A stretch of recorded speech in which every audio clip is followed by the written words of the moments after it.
ono sakroma sakroma ruhi Nasema sebachi habichi jana be che isi kan mok he mogesa le nakko foti na koko zata kwa pesa ben ngobe panga ebuta. Hunting skills are evident in the leather and furs they wear. What is this on your head? Baboon. Ono kana kumi ishi. Kana uika ayako chukwa. The salt in the tears burns the open wound, and the baby learns not to cry when feeling the pain.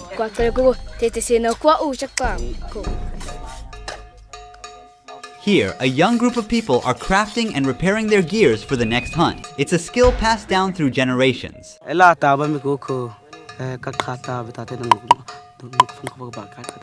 Kota ichekwa hesha ana kuku ota ang ai kwa pichikina kubi akwene ngo wakaena chena kuya kalimo kwetu tete kwa kaona kenena baba ani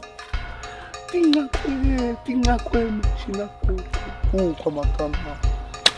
Coco, what happened there? What happened? Shauli Coco. Shauli Janjai.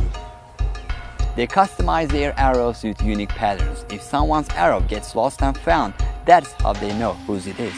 It also tells who shot the target. On their bow, they have these unique patterns, some parts of the animal that they hunted. This tells how talented and experienced this hunter is. Also, they use bird feathers to keep the arrow stable during flight. To make arrows, first they take a piece of wood and carefully shave it. It must be as light and straight as possible. They are always controlling the progress and using their teeth to fix any curves. Which animal do you fear the most? Bekawako asesen ajanjai bawa nakucha abegangi dawa yata janda pa kumu takwe akabawa tabena kai yako kocha chegwa kena gwa kena koso oma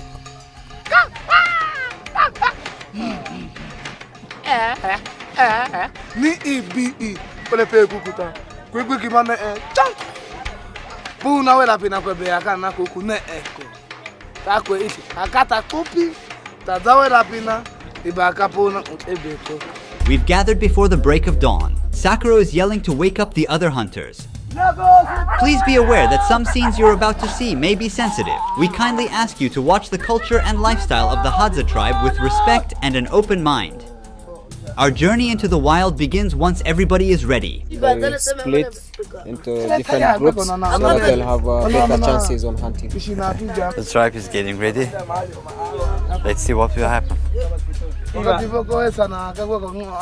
Once the daylight breaks, we're going into the wilds, with Socorro leading the way. We've got around 10 hunting dogs with us, on the alert. Hunters are carrying knives, bows, both poisoned and non-poisoned arrows. Socorro pointed this way. We are separating now, look there. So we will follow this group. One of our crew is following Socorro and the dogs. Throughout the hunt, we will separate into groups from time to time.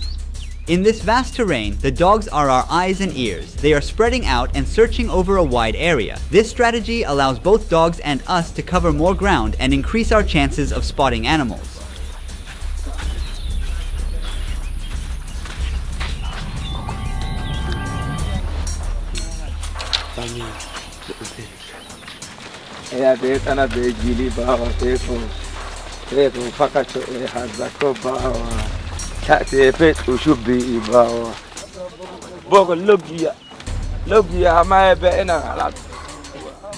This is how they drink water.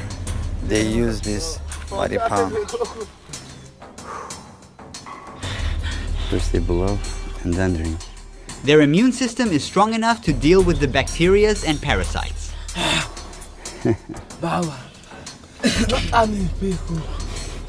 They don't care whether it's clean or not. Dog's starting to run. There's something there. Run. He's gonna put the long stick inside that hole. He's trying to move the animal to come out. The previous stick wasn't long enough. Now he's making a longer one. Dog is trying to dig a bigger hole to make it easier to grab the animal. Watch. Oh.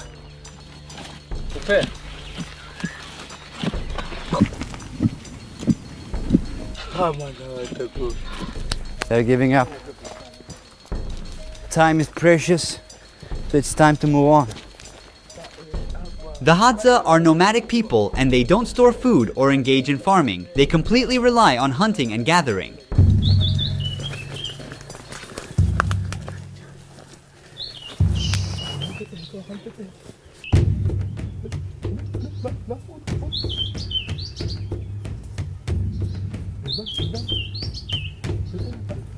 They're teaming up to catch the squirrel. One hunter shakes the tree to confuse the animal and make it run towards the other hunter.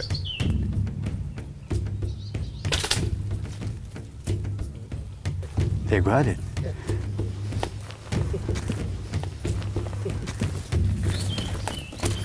This is the first hunt of the day.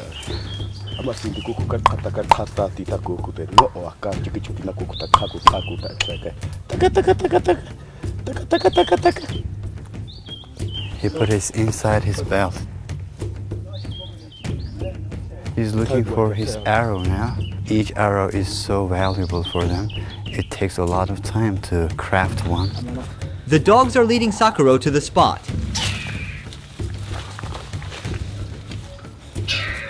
He's filling in the openings with grass to stop the animal from getting away.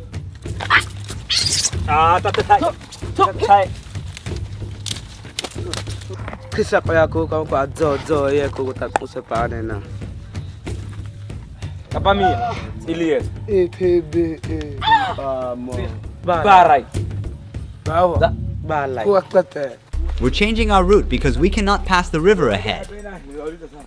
Finally, it's time for rest. It has been 4 hours that we are walking.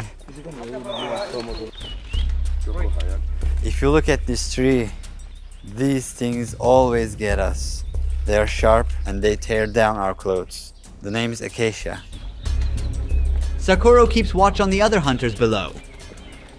The dogs catch these rock hyrax, but they ate half of it. Now Sakura is sliding through the rocks to move downhill. Thorns prick his legs. He's cutting down the branches to clear his path.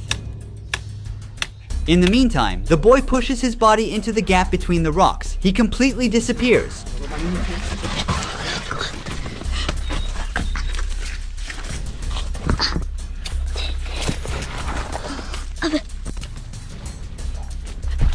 The boy who went in this rock has been circling the entire area from one side to the other. He and the dogs are searching for their prey in a quite tiny space. They shot another rock hyrax down under this rock. They saw something else there. I think dogs are onto it now. They are trying to pull it out. It's a food that is ready but unreachable yet. The one in the nest has been caught. The animal is still alive. He's trying to end his way. That's a bad way to go. Very bad way to go. This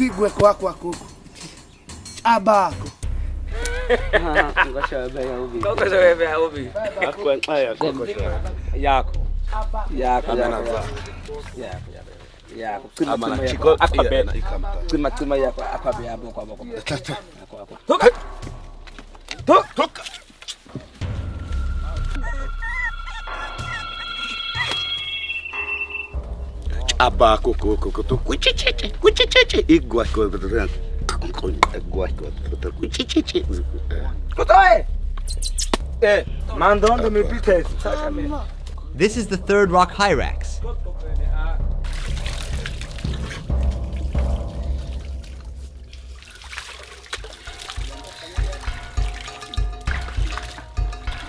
In just 50 years, the Hadza lost 90% of their lands to neighboring tribes, cutting down trees and driving away wildlife for crops and livestock. So they used to live all this area. The drop in animal population has made hunting and survival more difficult for them. Their way of life is at risk. Watch this. He makes a fire in less than a minute just by spinning the arrow fast between his palms. Now they take a break to consume a type of plant as they believe it boosts their vision and up hunting chances.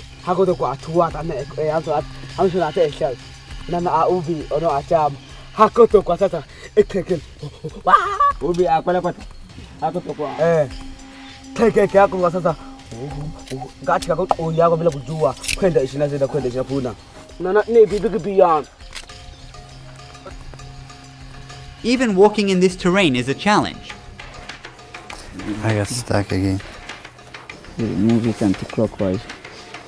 Put it on the other side. This way. This way? The other way? Up. The boy is looking for a mongoose. He's checking every gap he can reach.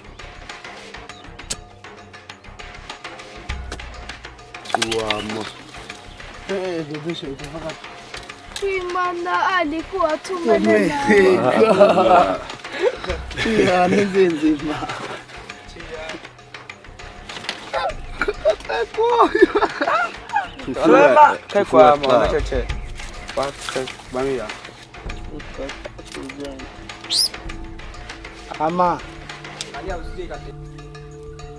kata ya aku tak berapa ya mabu.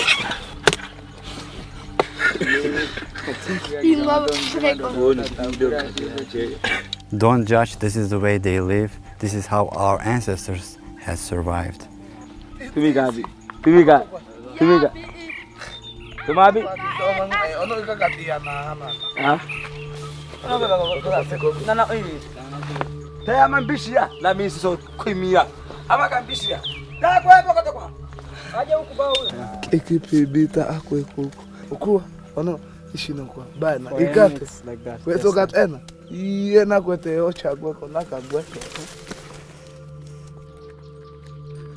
It was a very tiring hunt.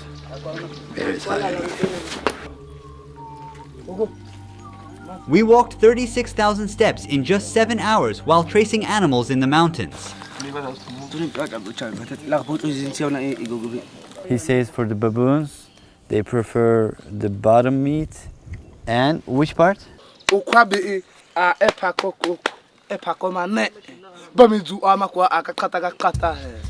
Dogs are waiting patiently to get some pieces of the leftovers.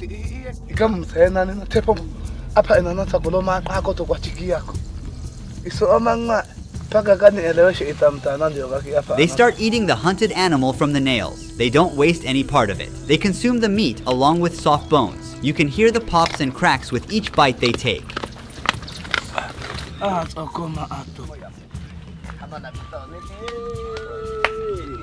Let's eat this part. I'm honored that the Hadza people share their hunt with me, which they got with a lot of effort. But for those who really want to learn what rock hyrax meat is like, it's honestly quite rubbery.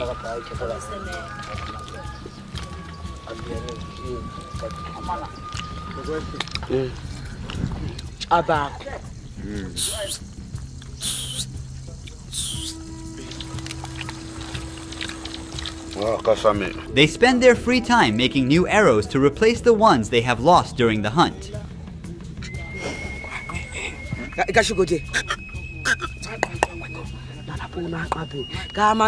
With each Hadza tribe consisting of around 30 people, the average lifespan is around 32 years. It's actually because of the high rate of infant mortality. Typically, a Hadza woman gives birth to 4 kids, but just 1 or 2 of them can survive. Honey is their liquid gold, packed with energy and vital nutrients to keep them going strong in the wild. It is the most consumed food in the tribe. We are near a baobab tree. You see a hole inside the tree up there. That's where the honey is. They're going to cut a piece of wood to attach it. They use it as a ladder to climb up. There are like thousands of bees inside this tree. On one hand, another hunter is preparing a fire to make a smoking stick. He's checking if these sticks are strong enough to carry a body of a person.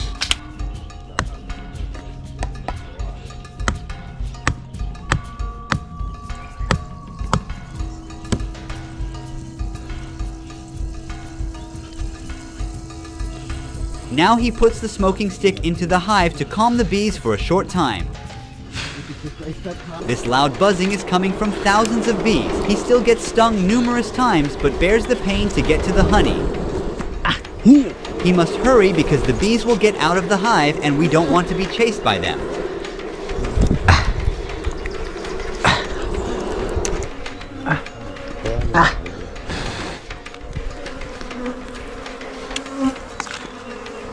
Kuaba, che. Kaina.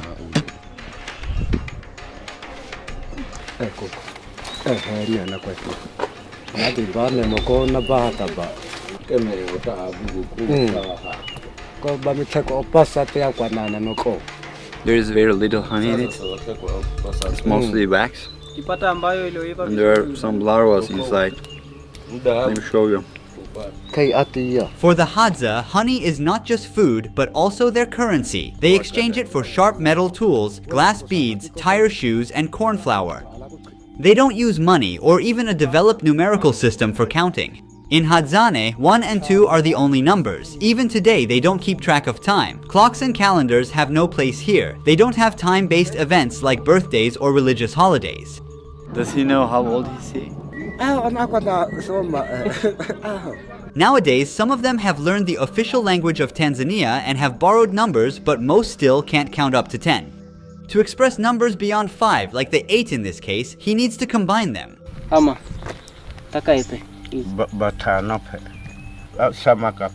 If I asked him 70, what would he say? They use general terms to express larger quantities as they are too abstract for them. Do they always have that baboon hunting in their mind?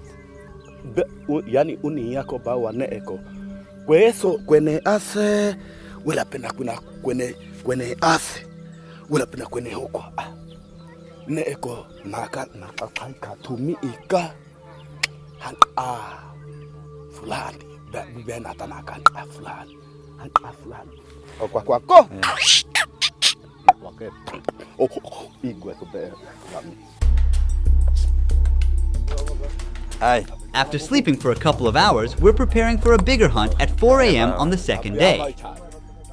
This is our second day in the camp and we will go for antelopes and baboons. While we're tracking animals, one team member will be staying here and recording the camp life. The men who are not going hunting today are repairing their tools. They are out of poison, so first, this young boy and old man are walking a long road to get a bucket of water.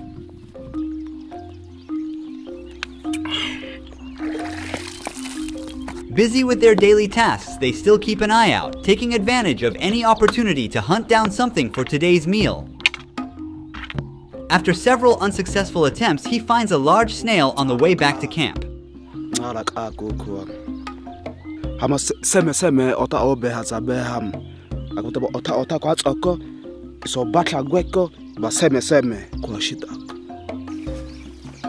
You see those mountains? They say there are many hyenas there. Young people do not much like the taste of snails and offer them to the elders. In the past, when a tribe member grew old, the young ones would hunt a large animal for them, offering its meat as a final feast before abandoning the elders to starve to the end. Nowadays, they take care of old members and share their hunts. This bough belongs to the desert rose tree, which possesses the game-changing ingredient for Hadza hunters in battling big catches. They begin by cutting the bough into small pieces, placing them all into a pan. Cold water is poured over the pieces and let the mixture boil.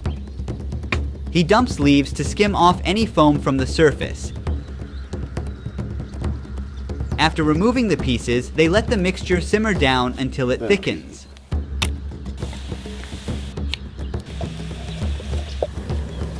With one last stir, he transfers the essence onto a rock and adds a splash of water. Finally, he adds a bit of ash into it and mixes it by crushing it with a stone. And there you have it, a black, sticky, poisonous paste. He carefully coats the arrow tip with it. Now this arrow is ready for action. He rubs his hands on the grass to clean the poison. Ako koko akana besak adani yako. Bititi yako koko unini na ateni na koko. Ako koko kwa tempe. Iko chi koko paka ko inkono ko duli. Pai pude ito koko ta. Ewe koko ta. Tu. Paka te. Popoko komatiko. Anana atokwana koko. Akoro otona. Ako koko. While men search for meat and honey, women gather fruits, vegetables, and greens. Right now they unearth roots and tubers by using digging sticks. They are like nature's nutrient storage units. Here she found a wild potato.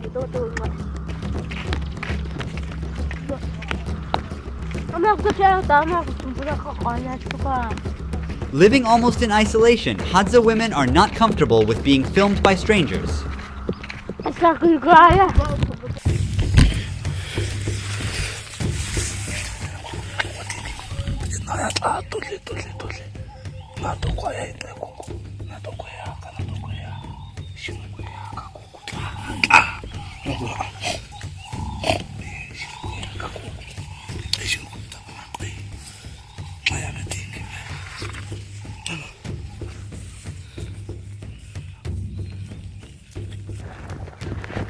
Look, pig digged here.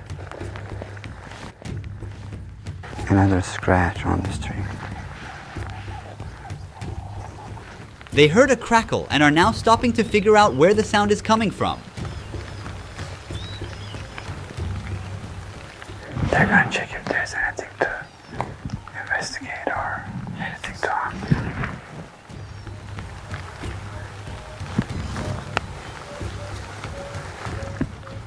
Nothing. Because of the rain, animals hide in their tunnels or shelters. Do you see the nest of a very small animal called bush baby? They are throwing rocks towards the tree to move the animal from where it hides. It's time to run.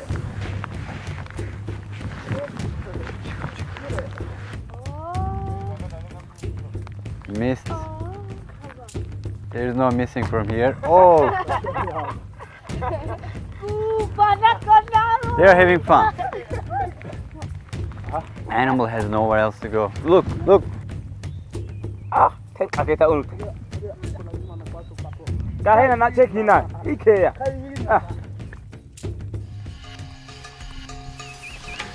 another one. The boy has spotted another bush baby nest. It's hiding inside.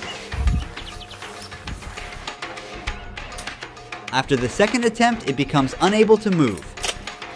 He's now clearing a path for himself to climb the tree. The boy has started to climb up to the bush baby's nest. He's getting closer and got it, right by the tail. The bush baby's eyes are full of worry and it's tightly holding on its nest, trying to protect itself. But no chance left for the little one. He's still alive.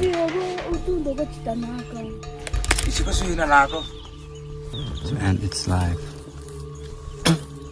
This animal is called bush baby. They are mostly active during nights. We got them during their sleep. On the head. Oh, they got it from the eyes. It went from here and came out from there. Look at the hands of the animal. They are related to monkeys. Meanwhile, back at camp, two young ones are on the hunt.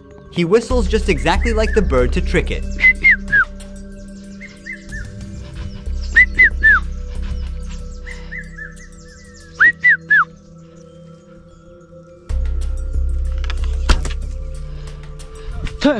So near, yet so far, he missed it.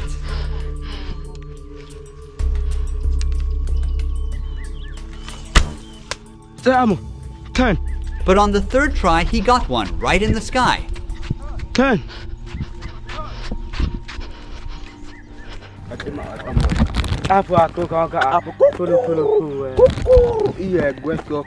What happened to this dog? He's got a lot of scratches.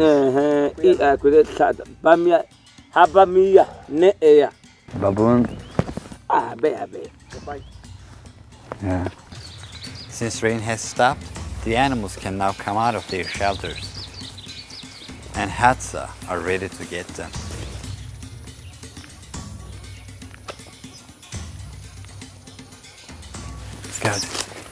He's got a very beautiful bird.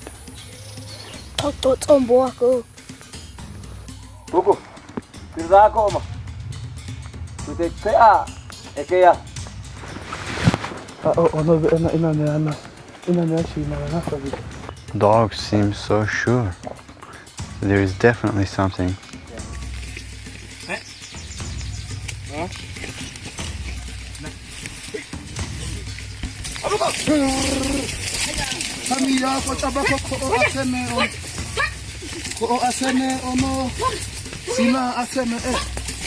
Although they are often loyal, the dogs sometimes act faster than the Hadza hunters and take the hunt for themselves.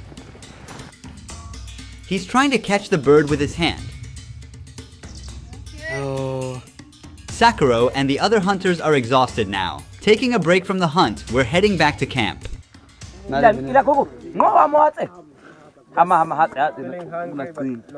is the last time he ate?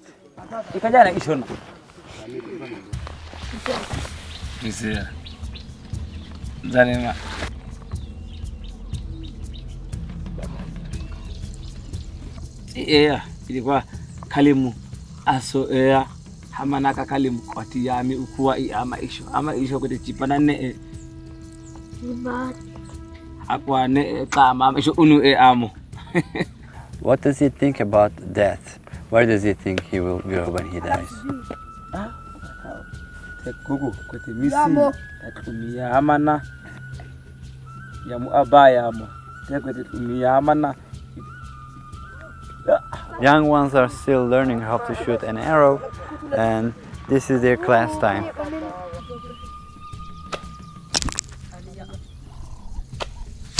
Ooh.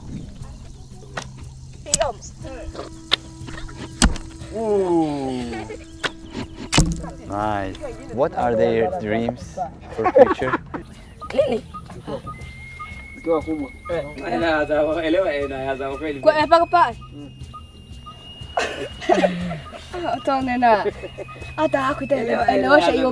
Sometimes it's difficult to understand the question.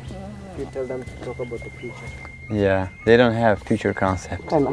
Kote iyo yako tatoga be pokosho ebe isokwena koi hankabe Puna. Early again, we're on day 3 with the Hadza tribe. While we were sleeping, a group that had gone out for a night hunt has just made it back.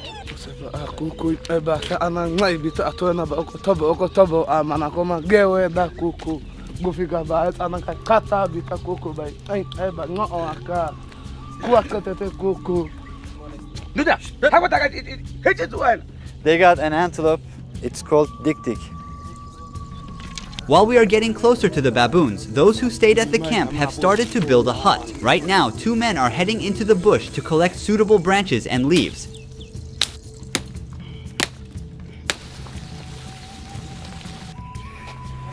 Baboons are smart animals. They keep moving around when they sense something. They don't like human contact. You have to keep up, come on. They went to ask if they saw any baboons around. We are smart, but so they are. They can sense that we are closing in. We'll keep searching them. That means we've got to up our strategy. It's all about staying 1 step ahead. Those at the camp are now whistling to reach out to their friends who have gone on a morning honey hunt, wishing to join in and eat wild honey. Now they're enjoying the sweet treat.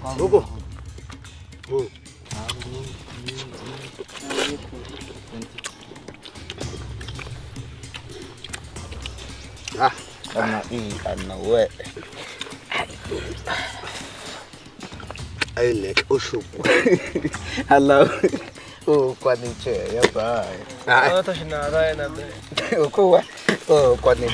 that all the materials are ready, it's time to lay the foundation of the hut. They start by bending and weaving the branches to create bars. To make it durable, they wrap additional branches around it. This cage-like structure forms the main part. Then they surround the base with wild aloe vera plants and cover the top with leaves and grass.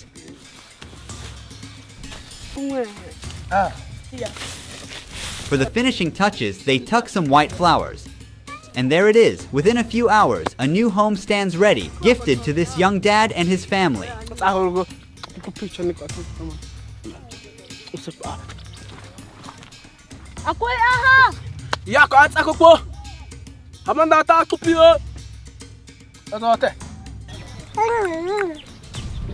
Baboons get up those baobab trees, so they are checking each and every tree. But our main objective is to get to those rocks. They say that baboons are living there. As we are walking along the path, we spot a group of rock hyraxes hiding into the rocks below. They got all the 5 rock hyraxes. Now it's time to move on for baboons. They are hungrily eating the stomach, filled with an almost fecal-like mixture of half-digested food and stomach acids.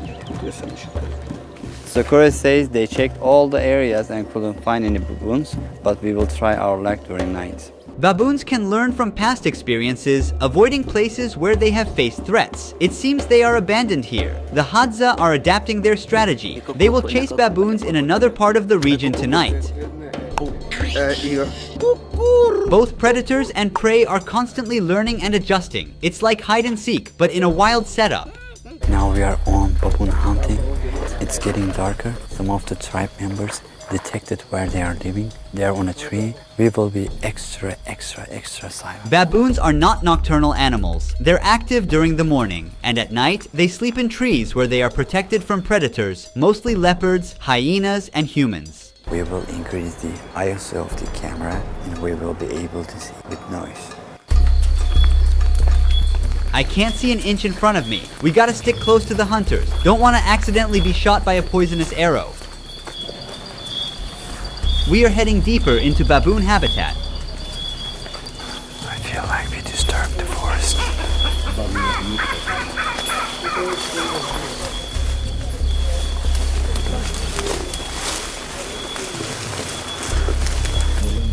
What was that sound? It's a kind of bush baby, but a big one. Bigger one. Baboons live in large groups known as troops. As they look out for each other, alert the group to possible dangers, and collectively defend against threats. They've seen one. They've seen one. Yeah, okay. They say they've seen one there.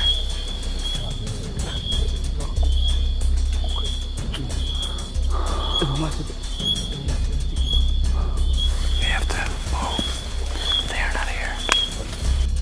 Baboons are extremely agile and can move quickly both on the ground and on the trees. They are trying to decide which way to go.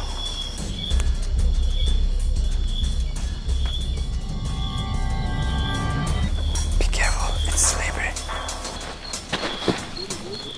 We're walking along the edge of the stream, and there's a steep slope down below. It's so narrow, even for just one person to pass through.